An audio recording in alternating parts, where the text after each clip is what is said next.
अब ट्रंप क्यों चले गए? क्या ईरान कोई बड़ी तैयारी में है? तस्वीर देखिए, ईरान ने यह तस्वीर जारी की है और कहा है कयामत की रात होने वाली है। यह मिसाइलों की तस्वीर, ईरान ने जंग की तैयारी की तस्वीरें जारी की है जिसमें मिसाइल दिख रही है, बैलिस्टिक मिसाइल दिख रही है, बड़े बड़े हथियार नजर आ रहे हैं। और खमनेई ने कहा, ईरान का कहना है बड़ी जंग की तैयारी है और यह रात भयानक और भारी होने वाली है।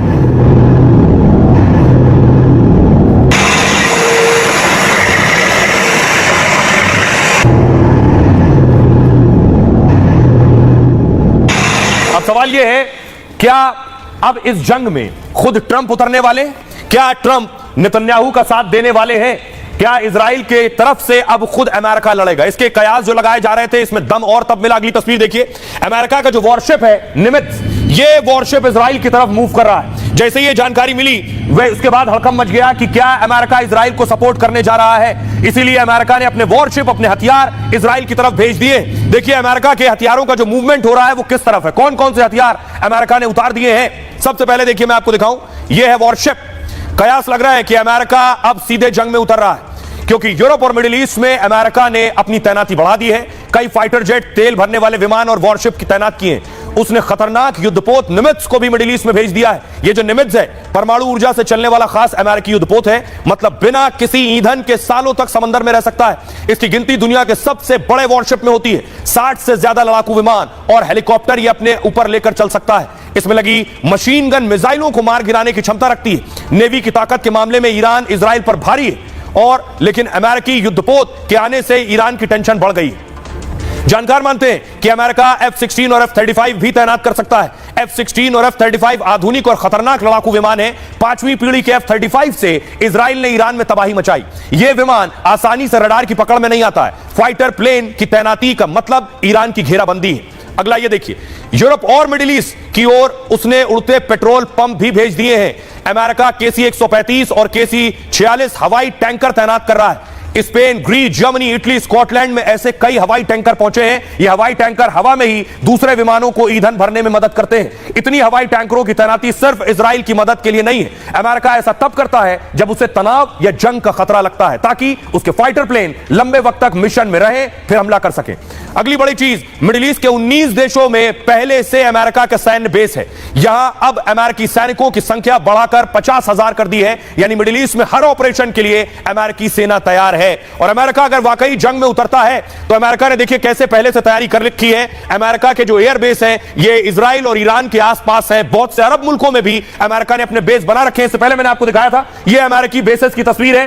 सीरिया में देखिए 2000 सैनिक अमेरिका के, तुर्की में 2 बेस बना रखे हैं, इराक में 3000 सैनिक अमेरिका के, सऊदी अरब में 10 बेस अमेरिका के, इसमें 3000 सैनिक रहते हैं हर वक्त। कतर में 13,000 सैनिक रहते हैं बेस पर। कुवैत में 10 बेस हैं, 13,000 सैनिक मौजूद हैं।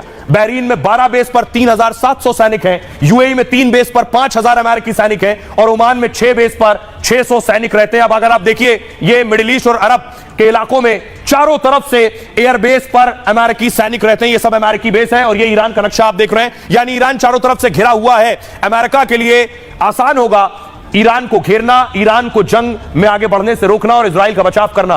क्या अमेरिका वाकई जंग में घुस रहा है? सुनिए डिफेंस एक्सपर्ट GD बख्शी क्या कह रहे हैं। डोनाल्ड ट्रंप ये कुछ कहकर गए हैं, G7 का समिट छोड़ गए हैं कि मैं कुछ बड़ा निर्णय फैसला लेने वाला हूं। क्या होगा ये फैसला? एक हो सकता है कि वो इजराइल के साथ जंग में मिले, फोर्डो जैसे बहुत हेविली प्रोटेक्टेड न्यूक्लियर इंस्टॉलेशन है उसको mother of all bombs bunker buster GBU-57 से हिट करें और वो भी 2 लगाने पड़ेंगे, एक बार छेद करें, दूसरी बार पेनिट्रेट करें। और ऐसा क्या वो करेंगे ताकि हमेशा के लिए ये किस्सा खत्म हो जाए ईरान की न्यूक्लियर कैपेबिलिटी का? तो क्या अब ये good cop bad cop routine ही चलेगी या दोनों बैड कॉप बन जाएंगे? मैं नहीं समझता ऐसा होना अमेरिका के हित में होगा, क्योंकि इससे ईरान डेस्परेट हो सकता है और वो वॉर को वाइडन कर सकता है। तो सहमति इसी में है कि अभी सीज फायर हो जाए, इजराइल और अमेरिका भी सीज फायर एक्सेप्ट कर लें और इतना पुश ना करें ईरान को कि वो वाइडन कर दे इस वॉर को। आखिर ट्रंप के वॉर में घुसने की नौबत क्यों मानी जा रही है? उसके पीछे बड़ी वजह क्या यह है, ईरान ने इजराइल का जो खुफिया विभाग है मोसाद, जिसका लोहा पूरी दुनिया मानती है, यह उसका हेडक्वार्टर आप देख रहे हैं मेरे पीछे, यह है मोसाद का हेडक्वार्टर जो इजराइल की राजधानी तेल अवीव में है। और आप जानकर ताज्जुब करेंगे कि ईरान ने एक के बाद एक दर्जनों मिसाइलें इस पर दाग दी हैं। अगली तस्वीर देखिए, ये देख रहे हैं बैलिस्टिक मिसाइल से ईरान ने अटैक किया और ये जो ईरानी मिसाइल है ये मिसाइल तेल अवीव पर सबसे ज्यादा गिरी।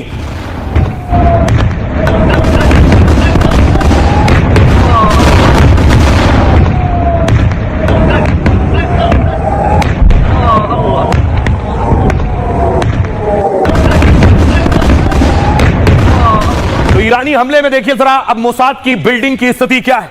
ये तस्वीर आप देख रहे हैं, ये है मोसाद की वो इमारत जिस पे अटैक हुआ है और अटैक के बाद की तस्वीर आप देख रहे हैं। ईरान ने मोसाद का हेडक्वार्टर उड़ा दिया है।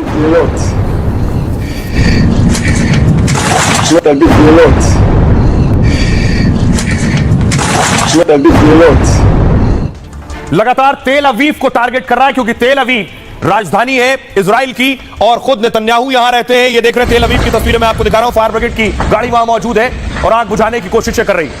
मिसाइल अटैक के बाद ये आग लगी।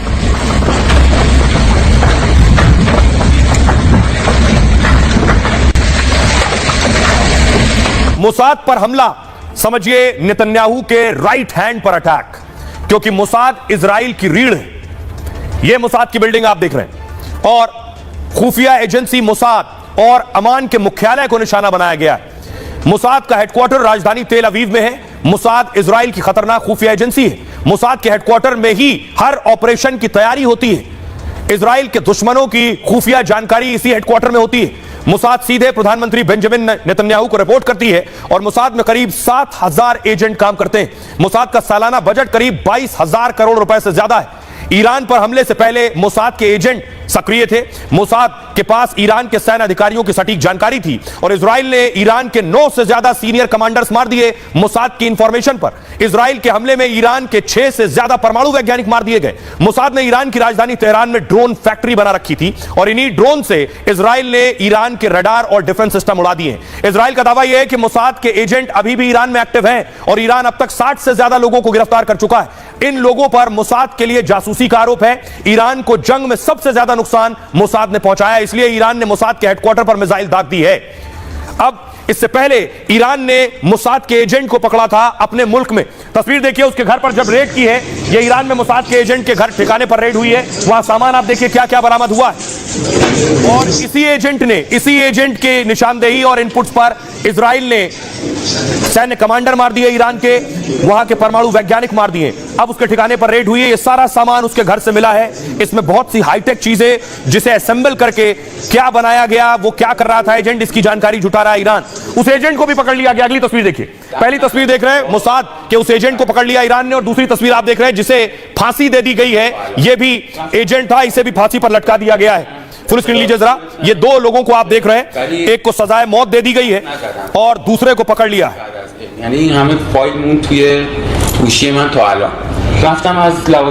अब आइए इस पर आखिर नेतन्याहू क्या कह रहे हैं जो इस वक्त हालात बने हुए, सुनिए। כמו סרטן, אתה יודע שיש לך סרטן שעומד להרוג אותך. אתה עוקר את הסרטן. इजरायली हमलों ने ईरान के परमाणु कार्यक्रम को बहुत पीछे धकेल दिया है। हम व्यवस्थित रूप से परमाणु लक्ष्यों को नष्ट करना जारी रखते हैं। इजराइल ईरानी सरकार को गिराने का प्रयास नहीं कर रहा था, लेकिन उन्होंने कहा लेकिन अगर हमले के परिणाम स्वरूप ऐसा हुआ तो उन्हें आश्चर्य नहीं होगा। טיפול שורש. अब सवाल यह है कि आखिर ये जो मोसाद का हेडक्वार्टर उड़ाया है ये क्यों किया ईरान ने, क्योंकि उससे पहले इजराइल ने ये बड़े कमांडर्स ईरान के मार दिए हैं। ये देख रहे हैं 1 2 3 4 5 6 7 कमांडर ढेर कर दिए इजराइल ने। अगली तस्वीर देखिए जरा। दूसरी तस्वीर ये जिसकी तस्वीर कल मैंने आपको दिखाई थी। ईरान ने अपना नया कमांडर चुन लिया था। कमांडर तो नया चुन लिया, कमांडर की रैम्बो की तरह एक तस्वीर भी डाल दी ईरान ने नए कमांडर की गोली चलाते हुए। लेकिन आपको जानकर ताज्जुब होगा इस कमांडर को भी, जो नया ही बना था कल, इस कमांडर को भी इजराइल ने मार दिया। अगली तस्वीर देखिए। ये वो कमांडर अली शादमानी, नए आर्मी चीफ को भी इजराइल ने ढेर कर दिया है। आपको याद होगा इसका हाल वैसा हो रहा है जैसे हिजबुल्लाह चीफ मारे जा रहे थे एक के बाद एक, तो लेबनान ने क्या किया, चीफ बनाने ही बंद कर दिए कि जिसको चीफ बनाओ अगले दिन वो मार दिया जाता है। जंग में इजराइल ने खमनेई को बड़ा झटका दिया है। ईरान के नए सेना प्रमुख अली शादमानी को ढेर कर दिया। अली शादमानी को 4 दिन पहले ही सेना प्रमुख बनाया गया। उन्हें युद्धकालीन चीफ ऑफ स्टाफ की जिम्मेदारी मिली थी, यानी इजराइल हमलों का नेतृत्व अभी अली ही कर रहे थे। पहले शुक्रवार को आईडीएफ ने मेजर जनरल राशिद की हत्या की और इसी हत्या के बाद अली शादमानी को सेना प्रमुख बनाया गया। अली शादमानी को खमनेई का बहुत करीबी माना जाता है, इसलिए जंग में उनको वॉर चीफ की जिम्मेदारी मिली थी। अली ईरानी सेना के इमरजेंसी कमांड का नेतृत्व कर रहे थे। इनके पास IRGC और सशस्त्र बल दोनों की कमान थी। इजराइल ने 5 दिन में दूसरे ईरानी सेना प्रमुख को ढेर कर दिया। IDF का दावा है कि ऑपरेशन सटीक खुफिया जानकारी पर हुआ। अब तक ईरान के 20 से ज्यादा सैन्य कमांडर मारे जा चुके हैं। यह है इसकी हकीकत। आइए अब आपको सुनवाता हूं, सुनिए जरा इजराइल डिफेंस फोर्स का क्या कहना है।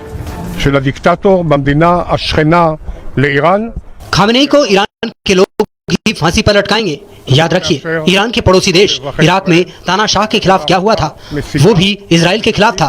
मैं ईरानी तानाशाह को युद्ध अपराध जारी रखने और इजरायली नागरिकों पर मिसाइलें दागने के खिलाफ चेतावनी देता हूं। उन्हें याद रखना चाहिए कि पड़ोसी देश ईरान के तानाशाह के साथ क्या हुआ था, जिसने इजराइल के खिलाफ यही रास्ता अपनाया था। ראיתי את עוצמתו של צה"ל अब देखिए, एक के बाद एक सारे कमांडर ईरान के मारे जा रहे हैं तो खौफ बढ़ गया है, कमांडोज में खौफ बढ़ गया है। खमनेई डरे हुए हैं कि आखिर उनके कुछ और चीफ ना मार दिए जाएं। तस्वीर दिखाऊं मैं अगली आपको। यह तस्वीर आप देख रहे हैं IRGC यानी ईरानी सेना का जो बैंक है, ईरानियन रेवोल्यूशनरी गार्ड का जो बैंक है, उसके ATM पर साइबर अटैक हुआ है। ATM काम करने बंद हो गए हैं। इजराइल ने यह साइबर अटैक किया है, जिसके बाद उनकी सेना का ATM काम नहीं कर रहा है। और अब डर है कहीं वैसा ना हो जैसा लेबनान में हुआ था। इस तरह से मोबाइल फटने लगे थे अपने आप, पेजर फटने लगे थे अपने आप। अब यह डर सता रहा है खमनेई को, यह डर सता रहा है ईरानी सेना को कि कहीं इजराइल ऐसा ना कर दे। इसलिए मोबाइल रखने पर भी बैन लगा दिया गया है। यह बैन लगाया है इजराइल की सेना पर। सेना प्रमुख अली की मौत के बाद ईरान में नया आदेश जारी किया गया। सैन्य कमांडरों को मोबाइल ना रखने का आदेश दिया गया है।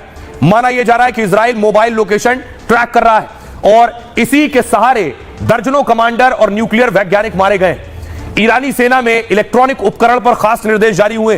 टेलीकॉम नेटवर्क आधारित उपकरण से दूर रहने को कहा गया है और माना जा रहा है फोन स्विच ऑफ होने पर ट्रैकिंग संभव होती है। कमांडर वैज्ञानिक से कहा है आपकी लोकेशन ट्रेस हो सकती है, मिल सकती है। दावा है इसी तकनीक से हमास चीफ को ईरान में मारा गया था। पिछले साल लेबनान और सीरिया में पेजर वॉकी टॉकी ब्लास्ट हो गए। इनसे हिजबुल्लाह के लड़ाकों को टारगेट किया गया। अब ईरान में भी एक के बाद एक कमांडर मारे जा रहे हैं। इजराइल को तकनीक के मामले में काफी मजबूत माना जाता है। ईरान से जंग में भी इजराइल को ज्यादा सैन्य नुकसान नहीं हुआ, जबकि इजराइल चुन चुनकर ईरान के कमांडर और वैज्ञानिक मार रहा है। इसलिए ईरानी सेना में मोबाइल जैसे उपकरण बैन की तैयारी हो रही है। सुनिए इजराइल के रक्षा मंत्री को आपने सुना और अब सुनिए जरा क्या कुछ कह रही है इजरायली सेना।